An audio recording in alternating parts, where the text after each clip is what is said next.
Hello, my name's Eugene Scarterfield. Back in 2015, my brother was unfortunately brutally murdered.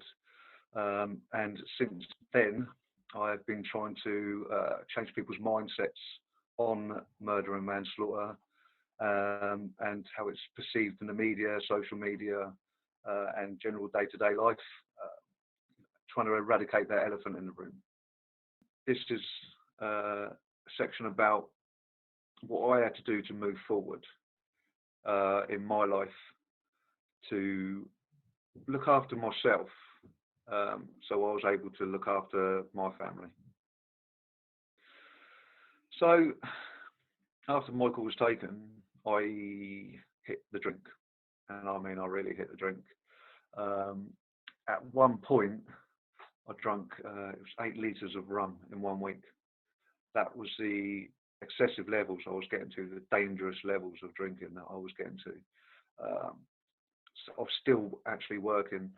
After a while of having some leave from work, I went back to work, but the drinking didn't stop at all. Um, and it actually got to the point where I had to like seriously think about what I was doing and the implications of what I was doing would have on those around me.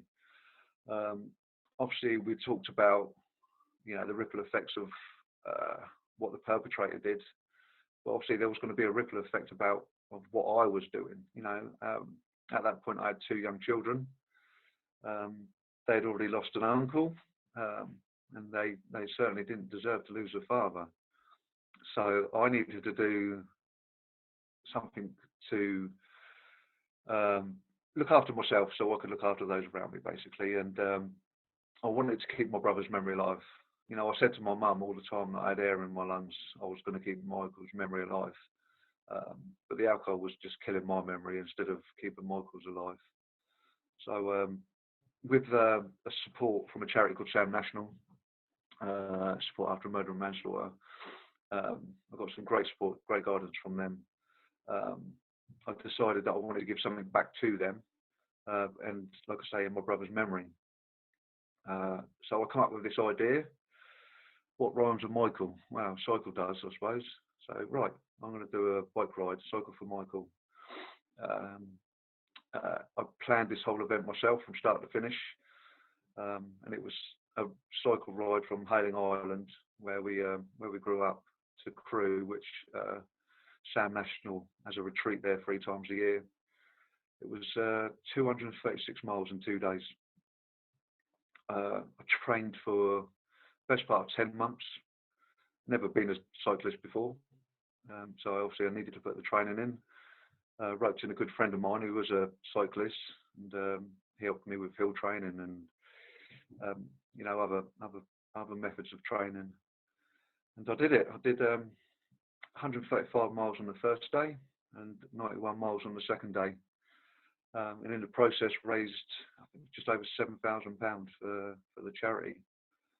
So, and after I'd done that, that was my focus, like I say, for 10, 11 months. Um, so, not focused just for myself, it was focused for the family as well. We had flyers made up, and done some newspaper interviews, some TV interviews. So it wasn't just about myself and about Michael and the charity. It was about the whole family and giving them a form of focus. I had my mum as my backup driver.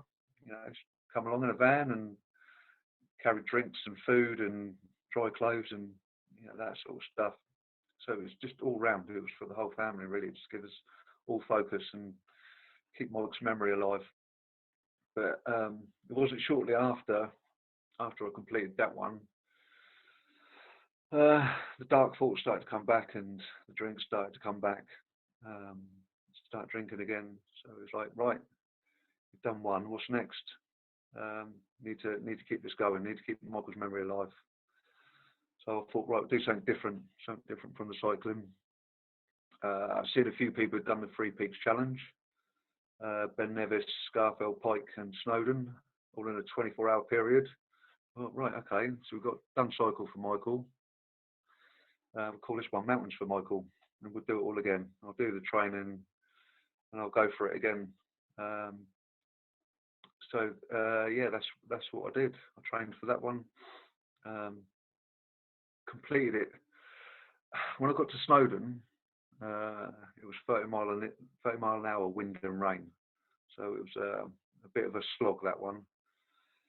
And unfortunately, I think it was something like 20 minutes outside the 24 hours.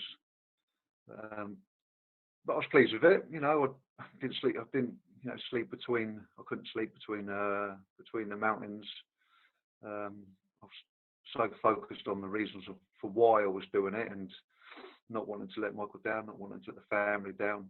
So I didn't get no sleep. So I was literally awake for a good 36 hours or something, I think it was. But I completed it just outside the 24 hours. And again, I think that one I raised about £3,000 for that one again for Sound National.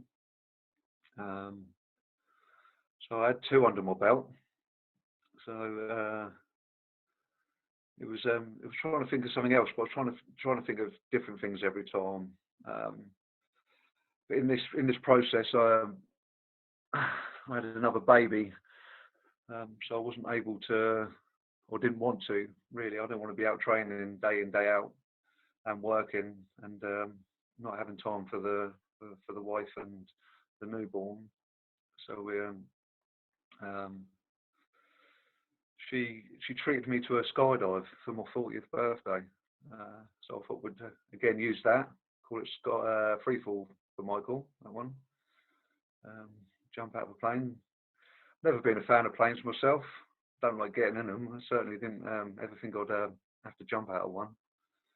But given that, it was a fantastic experience. It really was. And again, got to raise a bit more money for charity. It was about £1,000, that one.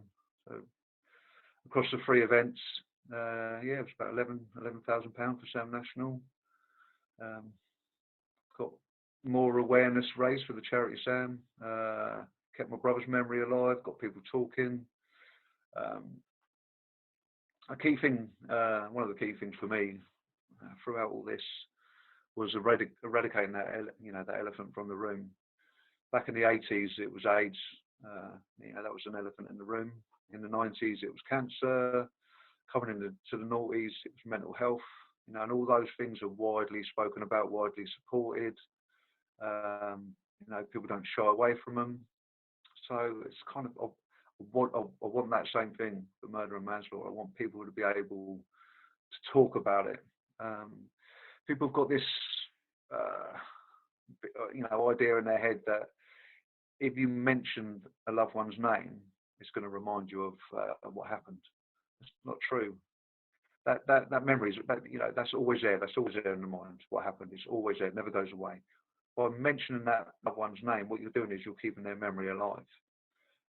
When you talk about that loved one, you don't have to talk about the events or what happened. You could talk about your favourite memories of that person. It could be playing football, it could be going to the pub, ice skating, it could be nicking penny sweets from the shop when you were 6 years of age. It gives the family something to smile about.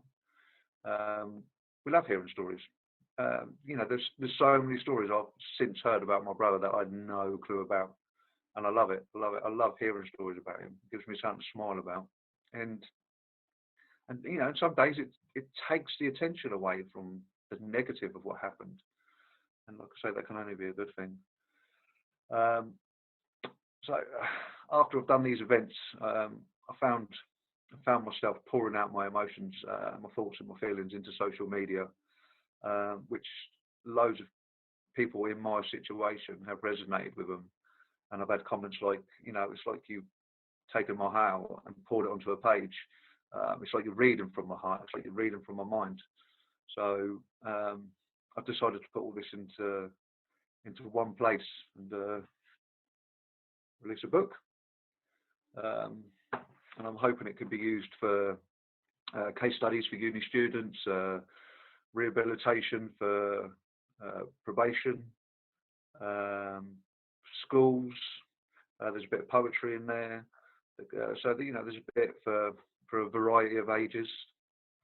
And I'm hoping, to make a difference in society, and certainly people's perspective around murder and manslaughter. Without the charity Sam, I'm gonna be honest, I don't know where I'd be now. So much support, so much guidance. All the volunteers, even up to the CEO of the charity and the chair, they've all had a loved one taken by murder or manslaughter, so they can genuinely sympathise with every emotion you go through on a day-to-day basis. They offer telephone support. They've got their own private online forum. They run a retreat 3 times a year. And to me, that retreat is basically home from home now. It's the only place I feel 100% comfortable in myself with all my emotions. You can laugh there without feeling guilty. You can cry there without feeling guilty. You can talk about your loved one, without the worry of anybody rolling their eyes or trying to defer away from the conversation. So I cannot recommend this charity enough, given the situation. It's not a pink and fluffy charity. It is a very taboo charity, but they've got a very, very therapeutic way of bringing people together, and they're fantastic people. So that's why, obviously, these events that I did, I raised money for them, because, like I just previously said, I don't know where I would be without that charity. I still talk to them now, 5 years later. They still show a lot of love and support, towards me. It's something, a charity that I'm hoping to do a lot of work with in the future. Continue to give back to them, all in my brother's name. It's all about my brother, his legacy, keeping his memory alive. I call it Michael's legacy. I call it Michael's journey. So just going to round up with, again, my book, Tortured Gift, Words After Murder. It's available on Amazon, paperback and ebook format. If it's something that you'd like to read about further. All my thoughts and feelings in there, like I said earlier, that I've put onto social media. I've also got a Facebook page called Life After Murder and Manslaughter.